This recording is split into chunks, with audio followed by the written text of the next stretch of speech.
औज़ु बिल्लाहि मिनश्शैतानिर्रजीम बिस्मिल्लाहिर्रहमानिर्रहीम।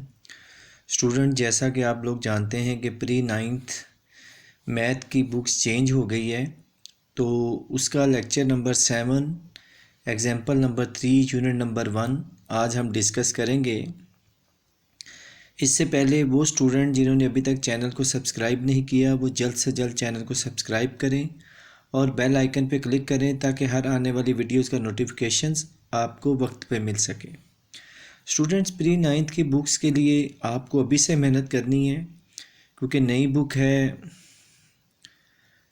और इसका पेपर पैटर्न भी न्यू होगा और इसके साथ साथ इसकी स्कीम भी न्यू होगी। तो इसलिए आप कोशिश करें कि शुरू से इसकी तैयारी अच्छी करें ताकि आपको आगे जाके कोई प्रॉब्लम ना हो। स्टूडेंट्स, आज हम एग्जाम्पल नंबर 3 कर रहे हैं।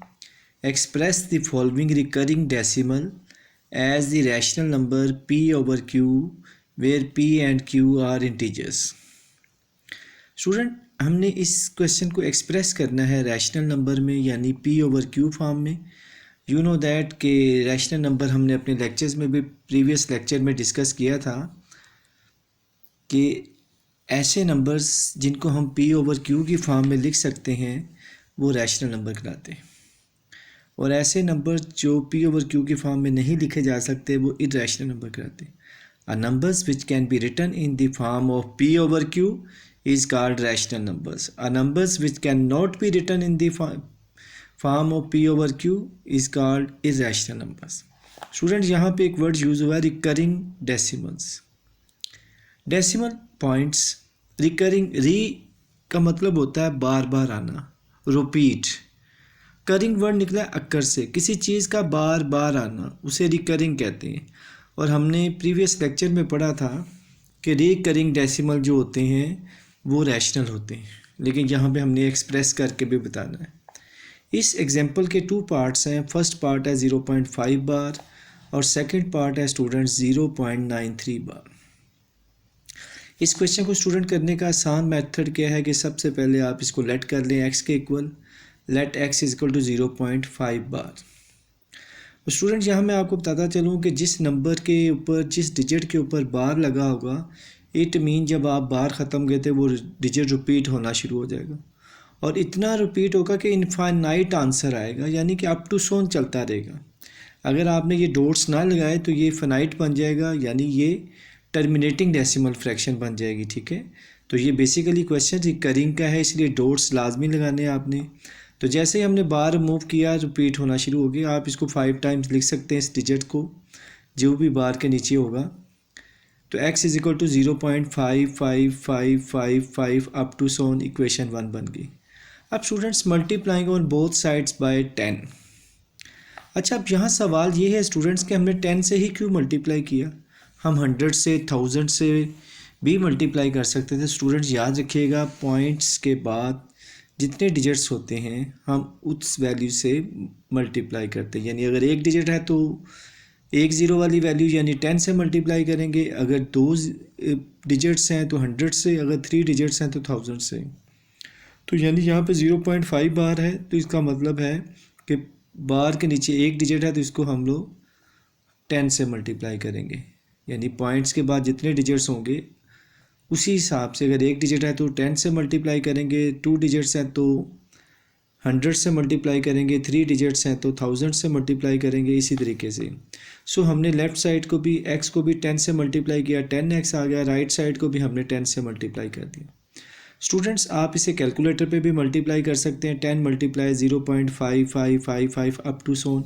अब आपके माइंड में सवाल आ रहा होगा कि सर अप टू सोन कैसे कैलकुलेटर पे लिखा जाए। तो वेरी सिंपल स्टूडेंट्स, आप कैलकुलेटर की स्क्रीन के ऊपर ये सारे डिजिट लिखते जाएं जब तक कि वो डिस्प्ले कर रहा है, तो ये आपका अप टू सोन बन जाएगा। लेकिन इसके साथ साथ मैं आपको एक ट्रिक बता देता हूँ कि जब आपने किसी भी नंबर से उसे मल्टीप्लाई करना है 10 से या 100 से, तो ऐसी सूरत में आपने एक बात याद रखनी कि बार के नीचे जो डिजिट्स होगा वो पॉइंट से पहले आ जाएगा और बाद वाली वैल्यू सेम रहेगी। ठीक है, तो हमारे पास क्या आ गया 5.5555 अप टू सोन इक्वेशन 2 बन गई। स्टूडेंट्स, अब हमने क्या करना है, इक्वेशन 2 को में से आपने इक्वेशन 1 को सब्ट्रैक्ट कर देना है। तो लिखेंगे सब्ट्रैक्टिंग इक्वेशन 1 फ्रॉम इक्वेशन 2। तो हमने 2 में से 1 को सब्ट्रैक्ट करना है, तो लेफ़्ट साइड को लेफ़्ट साइड से माइनस कर देंगे, 10x माइनस एक्स, और इसी तरीके से 5.5555 अप टू सोन माइनस 0.5555 अप टू सोन। तो स्टूडेंट जब हम इनको माइनस करेंगे तो देखो आप आसान अपने लिए आसानी से देख लें कि 5 में से 0 माइनस करते हैं तो 5 आ जाएगा, और आगे वाली वैल्यू सेम है, वो माइनस करेंगे तो ख़त्म हो जाएगी। अच्छा, इसका एक आसान तरीका ये भी है कि जब इक्वेशन 2 में से आप इक्वेशन 1 को माइनस करेंगे तो बार के नीचे जो डिजिट होगा वही डिजिट आ जाएगा, तो ये 5 आ जाएगा। इसी तरीके से स्टूडेंट्स 9 देखें मल्टीप्लाई हो रहा है तो राइट साइड पे आगे डिवाइड हो जाएगा, तो x की वैल्यूज़ 5/9 आ गई। सो x किसके इक्वल लेट किया था हमने 0.5 बार के, यानी हम इसको 0.5 बार लिख सकते हैं, और वो किसके इक्वल है 5/9 is a rational numbers so which shows the decimal numbers in the form of p/q। तो हमने देखा कि ये डेसिमल नंबर जो हमें दिया गया था इसको हमने p/q की फॉर्म में लिख लिया, तो 5/9 हमारे पास आंसर आ गया। यहाँ एक चीज़ स्टूडेंट्स आपने याद रखनी है कि इसको दोबारा से पॉइंट्स में चेंज नहीं करना, ठीक है। 5 को 9 से डिवाइड करके पॉइंट्स में आंसर नहीं लिखना, बल्कि फ्रैक्शन में ही लिखना है, क्योंकि उसने कहा था कि एज द रैशनल नंबर को आपने p/q की फॉर्म में एक्सप्रेस करना है। इसी तरीके से स्टूडेंट्स अब हम इसका दूसरा पार्ट देखते हैं, 0.93 बार। सो सबसे पहला वही स्टेप होगा स्टूडेंट्स, हम इसको लेट कर लेंगे, let x is equal to 0.93 bar. इसके बाद स्टूडेंट्स हमारे पास आ जाएगा x इज इक्वल टू, मैंने कहा था कि बार के नीचे जो भी डिजिट होगा वो रिपीट होना शुरू हो जाएगा, तो 0.939393 up to so on equation 1 बन गई।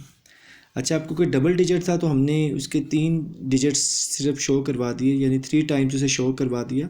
ये आपकी अपनी मर्ज़ी है कि 4 टाइम्स कर लें, 5 टाइम्स कर लें, 6 टाइम्स कर लें, ठीक है, इससे कोई फ़र्क नहीं पड़ेगा।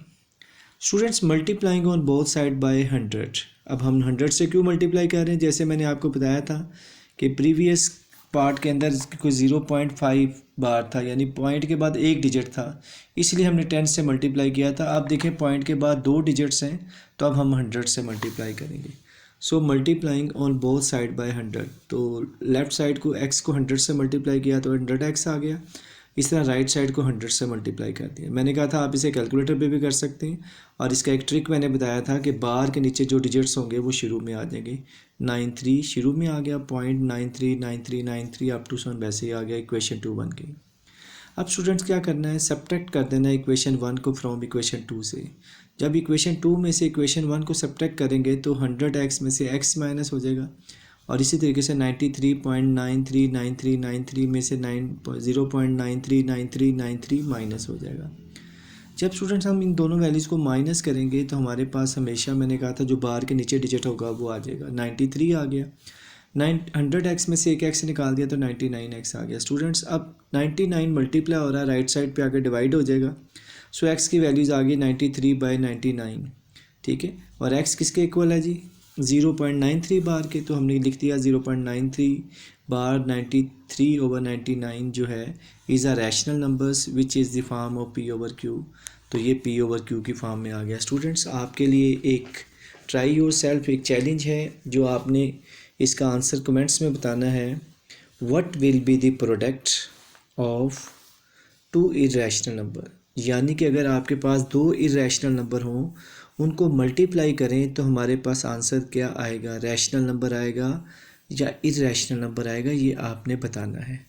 काइंडली तमाम लोग, क्योंकि ये एक चैलेंज है तो इसको पहले अच्छे तरीके से अंडरस्टैंड कीजिएगा और इस पूरी वीडियो को अच्छे तरीके से देखिएगा, और फिर इस क्वेश्चन का आंसर दीजिएगा कि अगर 2 इरेशनल नंबर्स आपस में मल्टीप्लाई हो जाएं तो हमारे पास उसका आंसर क्या आएगा, रैशनल आएगा, इरेशनल आएगा, क्या आएगा, ये आपने बताना है। स्टूडेंट्स इस वीडियो को आगे शेयर भी की दीजिएगा ताकि तमाम बच्चों को इसका फ़ायदा हो जाए। वो बच्चे जो ग्रेड 8 से ग्रेड 9 में गए हैं, या जो अभी 8 के एग्ज़ाम्स दे रहे हैं, जिन्होंने प्री-9 2026 में स्टार्ट करनी है, यानी एग्ज़ाम्स देने हैं, और 2025 में उन्होंने इसकी प्रिपरेशन शुरू करनी है। आपको पता है तमाम बुक्स चेंज हो चुकी हैं, सो बुक्स भी इंशाल्लाह बहुत जल्द आ जाएंगी। वो किसी बच्चे को PDF की फॉर्म में अगर बुक्स चाहिए हो तो वो मुझसे रब्ता कर सकता है। स्टूडेंट्स इंशाल्लाह बहुत जल्द मैं इन बुक्स का गेस्ट भी शेयर कर दूंगा उन बच्चों के लिए जिनको ये बहुत मुश्किल लग रहा है। और उसके अलावा आपको कोई भी चैप्टर कोई भी एक्सरसाइज मुश्किल लगे तो कमेंट्स में बताइएगा, इंशाल्लाह मैं उसकी वीडियो बना के आप लोगों के साथ शेयर करूँगा। आपने बिल्कुल परेशान नहीं होना और आपने पूरी डिवोशन के साथ इसकी प्रिपरेशन करनी है। और आप लोगों के पास चांसेस भी हैं कि आप अच्छे नंबरों से पोजीशन ले सकते हैं, क्योंकि कोर्स नया है। डेफिनेटली तमाम बच्चे एक ही लेवल पे हैं, सब ने फ़र्स्ट टाइम ही ये पढ़ना होगा, इसलिए जो बच्चा मेहनत करेगा वो पोजीशन ले जाएगा। सो आप ट्राई करें, कोशिश करें, इंशाल्लाह जो इंसान कोशिश करता है तो फिर मामला ठीक होना शुरू हो जाते हैं। God help those who help themselves.